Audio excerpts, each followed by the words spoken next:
got my cousin her dream gift. She said it wasn't good enough.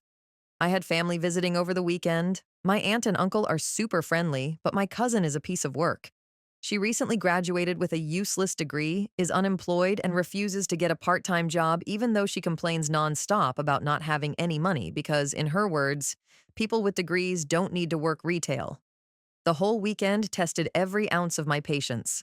As part of our culture, we cook for visiting family the entire time. Her parents and brother appreciated the meals, but she constantly made faces at the food and threw away full plates every single night. We even went out of our way to make a wide variety of dishes and hinted to her mom to tell us what she likes. Nothing made her happy. Every day, she asked if I could take her and her brother out to eat, even though her brother always said he was full and did not want fast food. That did not stop her from saying, "Since you work, you can treat us to some real food."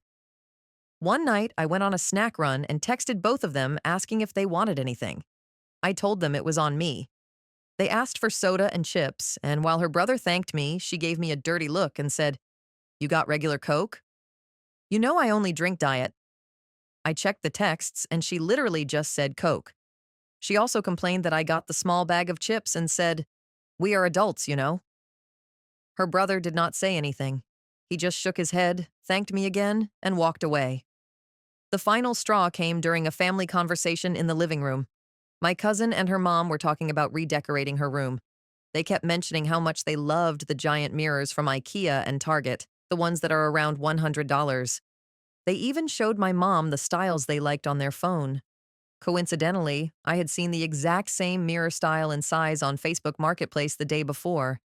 It was being given away for free by an older couple across town. I woke up early the day they were supposed to leave, picked it up, and got back just in time to surprise them.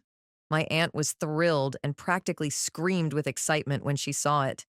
My cousin, on the other hand, looked at the mirror and immediately asked where I got it. When I told her it was free off Facebook, she scrunched her face and said, "You should just return it and buy a new one." I told her that if she did not want it, that was completely fine, but I was not buying her a new mirror. Then I turned to my aunt and said I hoped she and her husband enjoyed their time. I said goodbye and walked away without acknowledging my cousin again. I felt a little bad for not saying goodbye to her, but honestly, it was such a relief to watch their car leave.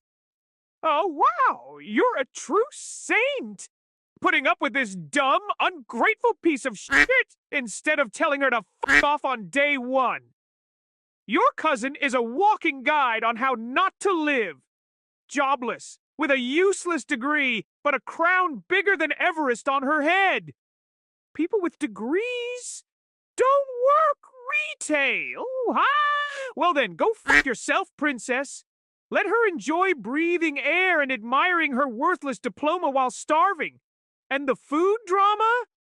You guys basically cooked a feast, and she acted like you served her dish on fine china. Fuck that kind of guest. Let her enjoy her diet soda at home if she's so damn special. And the mirror gift? You're an actual angel for even going to get that instead of tossing her stuff out the fucking window. She's mad it's secondhand? Girl, you ain't Lady Gaga. If you want new, go earn some cash. Oh, wait, you don't work. You did great not saying goodbye. Maybe, just maybe, she'll get it through her thick skull that acting like a total bitch isn't a good life strategy. Next time, just say, "Sorry, I've hit my limit for bullshit. Come back when you know how to be a decent human being." Oh, my rich friends. We can't be friends anymore. So tonight, an acquaintance I haven't spoken to in at least 5 years calls me. Marcus, I'll call him. Marcus did make a little chit-chat. Then they ask me what I'm doing for work. I say I am between full-time stuff right now but looking.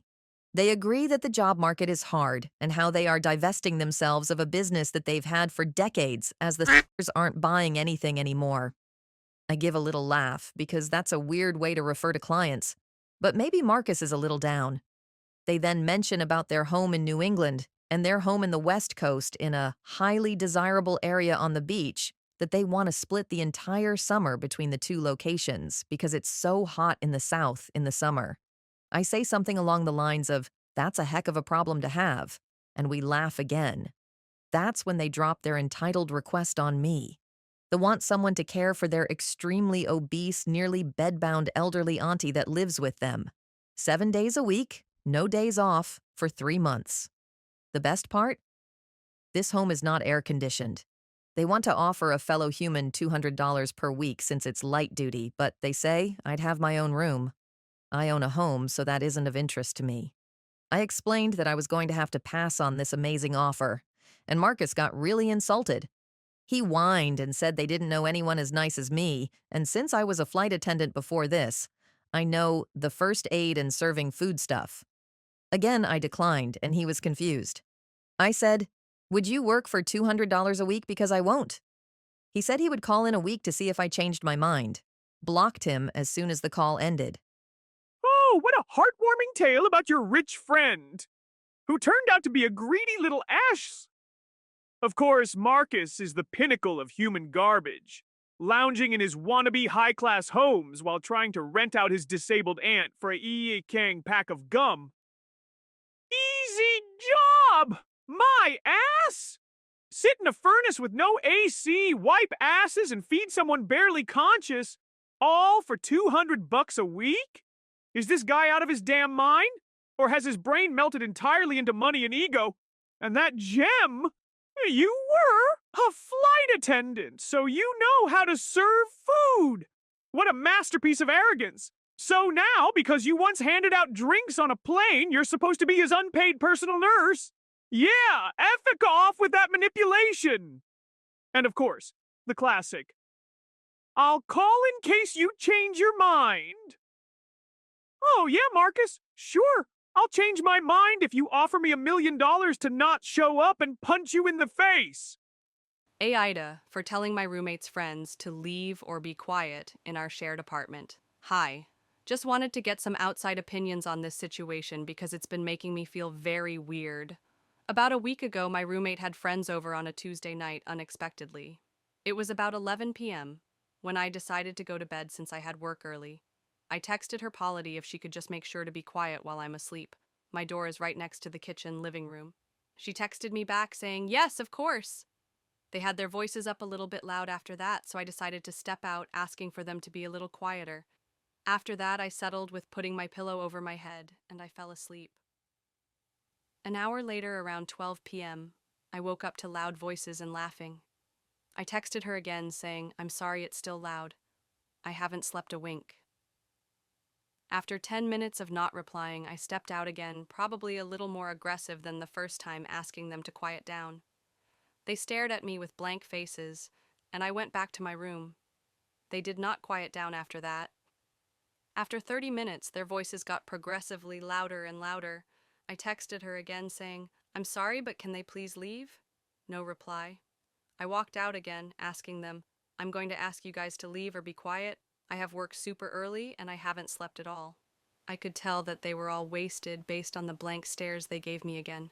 After that, I felt super bad. Now my roommate won't talk to me, but she also hasn't apologized, so I don't really talk to her either. Am I that asshole? Should I apologize or say anything? Oh, for fuck's sakes! Are you seriously questioning whether you're the asshole here? Let me break it down for you, since your self-esteem seems to be buried under a pile of unnecessary guilt. No, you're not the asshole! Your roommate and her drunk, brain-dead friends are the inconsiderate shit stains in this scenario. It's a shared apartment, not her personal frat house. 11 p.m. on a Tuesday is a completely reasonable time to expect some quiet, especially when you've got work in the morning. You didn't even demand they leave at first. You politely asked multiple times for them to just shut the fuck up. And what did they do? Ignored you, laughed, and kept acting like hyenas on a meth binge. And now your roommate is giving you the silent treatment? Oh, boo fucking whoos! She's the one who should be groveling with an apology for being a selfish brat. If anything, she owes you an explanation for why she thinks it's okay to treat your living space like a goddamn nightclub. So no, don't you dare apologize. You stood up for yourself like a normal, functional adult. If she wants to sulk like a toddler who got her juice box taken away, let her. Maybe she'll grow the fuck up and learn some basic respect. And if not, well, at least now you know she's the kind of person who prioritizes wasted idiots over basic decency. Next time, tell them to shut up once, then call the cops for a noise complaint if they don't. Fuck their feelings.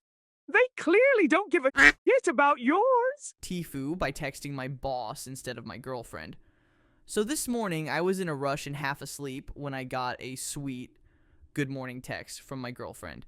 I wanted to respond with something flirty and cute, so I typed, "Good morning, babe, can't wait to see you later. I've been thinking about you all night." I hit send and threw my phone down, proud of my smoothness. 5 minutes later, I got a reply from my boss. Turns out I had opened my boss's text from earlier in the day and replied in that thread instead. She responded, "I don't think this message was meant for me." Cue immediate panic. I apologized profusely, trying to explain the mix-up, but I've been dying of secondhand embarrassment all day. Worst part? We had a Zoom meeting that afternoon, and she couldn't stop smirking. TLDR. I tried to send a flirty text to my girlfriend, but accidentally sent it to my boss. Now I have to live with that forever. Oh, you absolute legend of workplace humiliation! You didn't just foo, you committed a masterpiece of self-sabotage. Let me paint the scene for you. There you were, half asleep, dick in hand, metaphorically or literally, who knows, trying to be all suave with your girlfriend. But instead of sending your horny little message to her, you blasted it straight to the one person who controls your paycheck. Bravo, dumbass! And your boss's response? "I don't think this message was meant for me."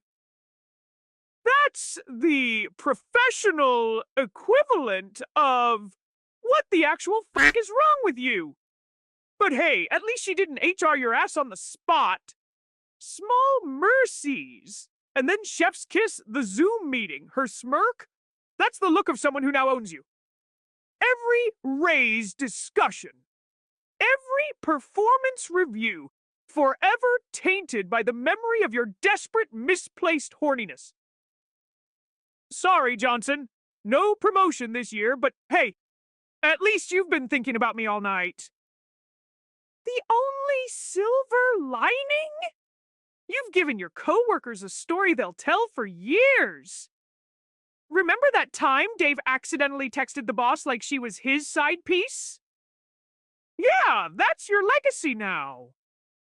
So, what's the lesson? Here, double check your damn recipients. Or better yet, don't text like a horny teenager when you're barely conscious. Either way, congrats. You've achieved peak cringe.